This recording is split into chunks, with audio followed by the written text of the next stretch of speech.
here we are with Professor David Sands, who's kind enough to meet with me today to exchange a couple of thoughts on how the pandemic is affecting his classes and his experience with one of simulators. So, good afternoon, Professor Sands. Thank you for being here. Javier, thanks for having me, and it's great to see you. I actually reached out to you before pandemic was even on the radar screen. Um, I was on LinkedIn. I saw your program, and I was considering bringing simulations into a brand new class. So my class that I just taught was at University of Massachusetts Amherst. They opened up a Newton campus, Newton, Mass, close to Boston. So I was teaching the first operations management class to grad students within the Perfect. program. So, before we dive into that, why don't you perhaps share with us a little bit about your background? Tell us a little bit about yourself. Sure. So I was in industry for over 20 years in a family business, financial services, call center.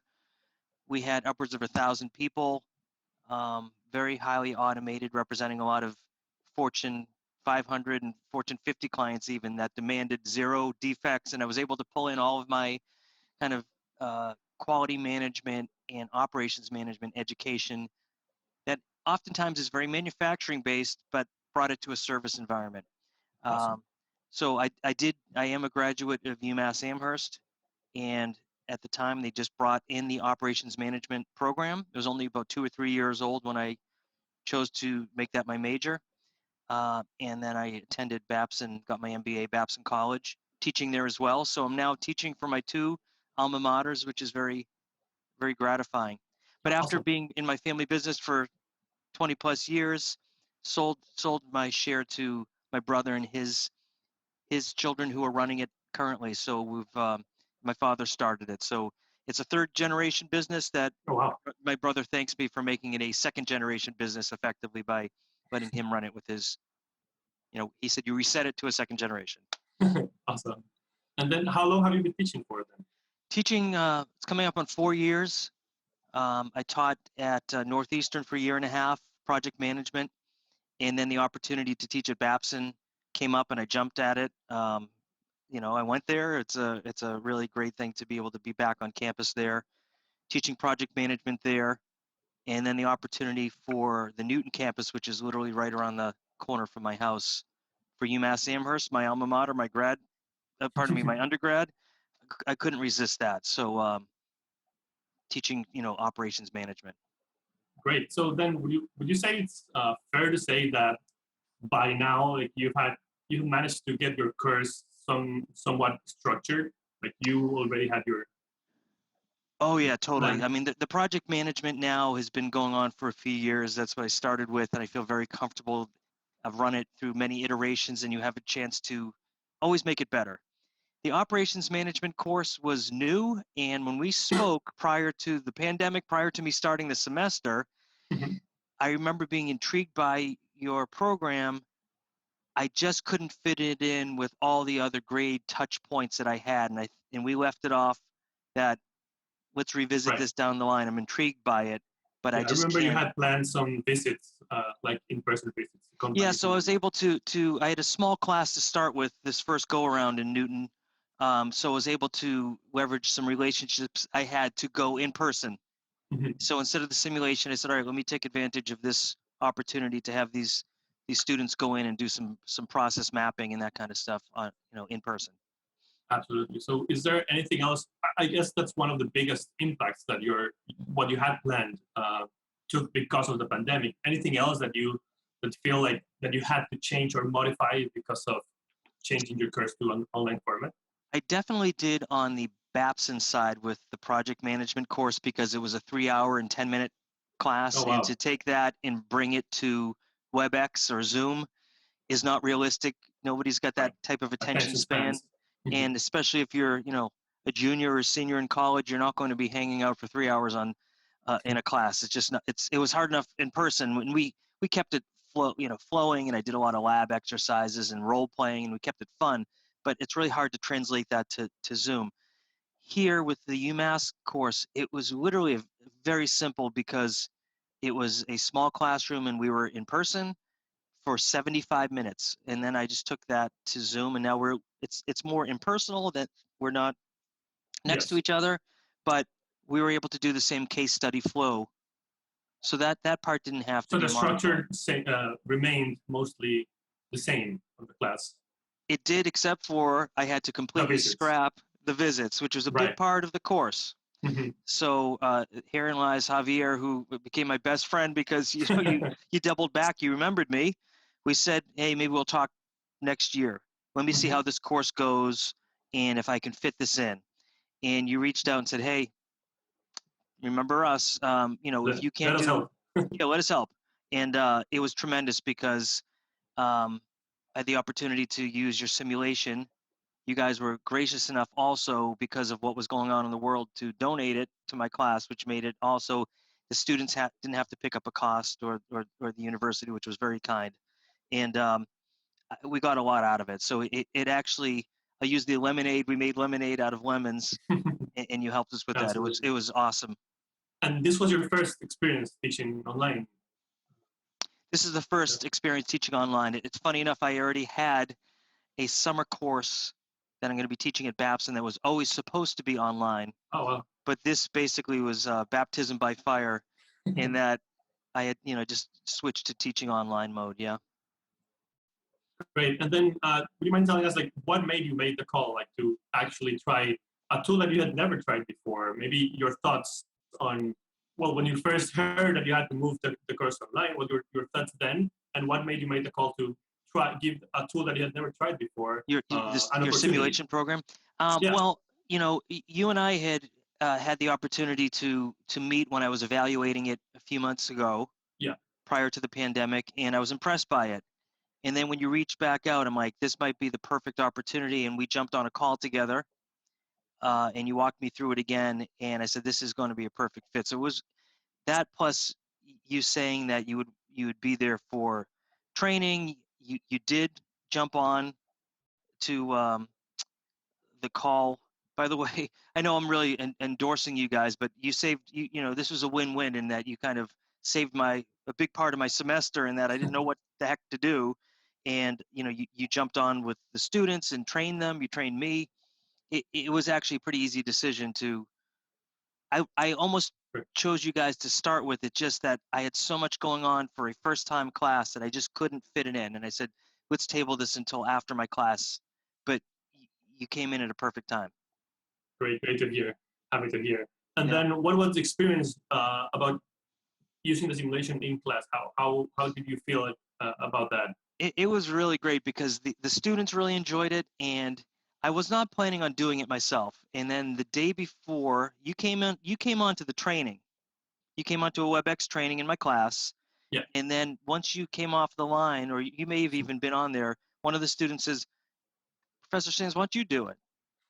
And I can't, you want to challenge me? I take it every time. I have 3 boys at home, and they are always squaring off with me. So I'm like, okay, let's do this thing. So I'll tell you about my experience. They did better than me.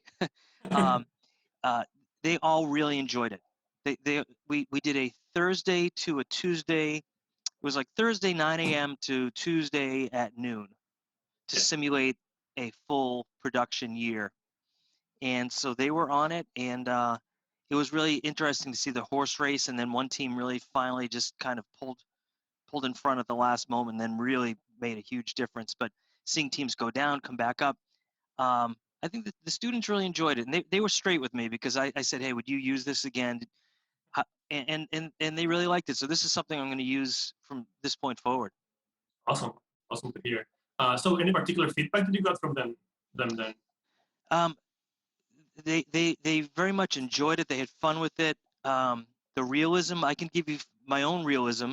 So as I just mentioned, I was challenged last minute to jump on this, and rather than really taking the time to explore what all of your different processes and so forth, I made an assumption, which I always teach: don't assume anything, and yet say what do as I say, no, not as I do. I made a really critical mistake because I didn't do what you had the other students do. You gave them a week to play with it, see results, figure it out, debrief, ask you questions. I just jumped on it, and I've dug myself into a tremendous hole by levering up demand that far exceeded our production ability. So what I loved about it, and I told you, you became my best friend and my worst friend over that weekend as we were texting each other and what do I do? Um, the realism of digging myself into a hole and not being able to get out of it quickly felt very real world. I could never, I had to go into debt and borrow money, and I was producing. In fact, I ended up second in sales, which I was proud of, Yeah. except for I was tremendously in debt. Mhm. But it was so realistic for that reason. It just made sense. Right. I couldn't hire people fast enough. I couldn't train them fast enough because there's a break-in period, and I was making proper decisions for the most part from that point forward. But I made such a critical mistake up front. The Right. realism of not being able to dig out of that just rang true to me. It wasn't a game. It was, geez, this in real world. If I had made that flaw, which of course I wouldn't, but I did in this game, you wouldn't be able to dig out And there's either. also learning in making mistakes, right? That's kind of like the point of playing a It is. simulation. It was fun to be able to poke fun at myself in front of the class because they were able to. They're making a couple of $1 million, and yeah, I was second in sales, but I owed like $1.5 million back to the bank. So it was kind of a very funny Sure. joke between us all. And what about linking the simulation to concepts or topics that you would normally see in class? Yeah. Is that So something you did? we did. So my class goes over the strategic 10. I called it operations principles of inventory management and process flow and capacity and all that stuff. So after the simulation, when we were reading a case study, it'd say, does this remind you of work in process? Does this remind you from the simulation? Right. We talked about, there was one case that talked about a ramp up of how long it took employees to ramp up. We're Right. paying The them learning curve. the learning curve. Yours, I think you paid them, I don't recall if you paid them the same from the start, No, it's different for rookies and for experts. The salaries are different. which is great. In our case, it wasn't as nice. You had to pay the rookies the same as Oh, the wow. experts, but yet they were only 40% A uh, percentage. Right. you know uh, capable of doing the work. So I said, sounds very familiar, does it not? And I told them again, I couldn't hire enough people, Mhm. and they couldn't come on fast enough. So yeah, we were able to relate things back.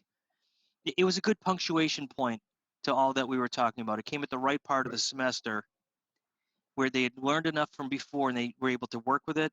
And then we had some more modules that we were able to relate back to the simulation. Great. And anything you would do different, perhaps next time regarding to the time in the semester? Like you said, it seemed like it was a good timing, but maybe hindsight, Yeah. anything you would do different? The length of the simulation, perhaps? No, I actually think it everything just for this whole semester just worked out well, despite the COVID. That was, I mean, obviously a Right. horrible thing, but I landed on 2 feet like a cat that just always seems to.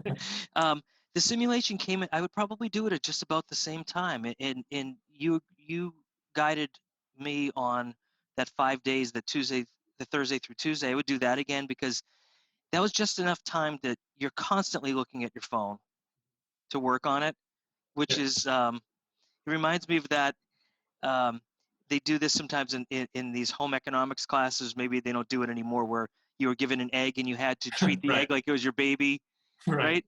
I felt like the phone was my egg, and I had to check every hour. It's 10:56. Oh my gosh, I got 4 minutes. I need to make sure my decisions are in. I think Yeah. you could sustain that for about 5 days. At which point you say, okay, I got Mhm. to get back to a normal Sure life. thing. So Yeah, we actually like to do the comparison, maybe like Tamagotchi meets business management. I don't know if you remember the virtual pets that you have to constantly be watching over, similar yeah, to the egg. Yeah. So that's it. So it felt just right. It really great, did. Yeah. great to hear. So highly recommended. I mean, I jumped on LinkedIn and said, hey, this is for real, and I'm going to use it, going forward without hesitation. Awesome, and also to congratulate you because students from your class, I believe, performed very well on the competition that just happened a couple days ago. The operations management simulation competition by MIT, the operations management club at MIT. A team from UMass did very well in the standings table. Well, obviously they didn't. They practiced it before they went in. They didn't follow it with their instructor. Just over. Oh, I know what I'm doing here. Definitely, it's not. It's kudos to you guys. This is so real. There's a case study that's attached to it. You have to read it. You have to do your diligence and know how it all interrelates. And I read all the case study and all that stuff and got it, but you do Great. need to work with it and just see what levers work. And I think that trial period is so key. Yeah, it's sometimes a little bit different what you read that when you're actually put on the spotlight about making decisions on that. And as we're closing here, I think the one thing I would do differently next time is really stress to the students, because you could see when you jumped on the Zoom call with them, some had kind of looked at it. They didn't really until it was needed, until we went live. Yeah. At least in my instance, I could have done very well in that simulation if I had just taken a couple, 3 days and worked with it like you suggested that the students do. What levers work, and play when there's no ramifications. So I'm going to really stress that going forward. Familiarize and whatnot. Yes. Yeah, and you also get the sense of how much they did their homework based on the questions they ask when they give them the chance to ask questions, like before playing and even after playing. Yes, but certainly before playing, when you were on, you could tell that they hadn't really, they're taking other classes, and it was just, I didn't stress it as much as I will next time to say you need to work with this thing. So I'm thrilled I took the challenge and did it. So now I lived it. Same. We're very happy that you decided to give our simulation a try, that you have good thoughts about it, and the experience was overall positive. Absolutely. Super. Well, thanks again to you and your company for letting us use it, and you'll see us again next time. Anytime. And then thank you for your time, for meeting up today, and sounds great. We'll hope to see and hear more of you soon. Guaranteed.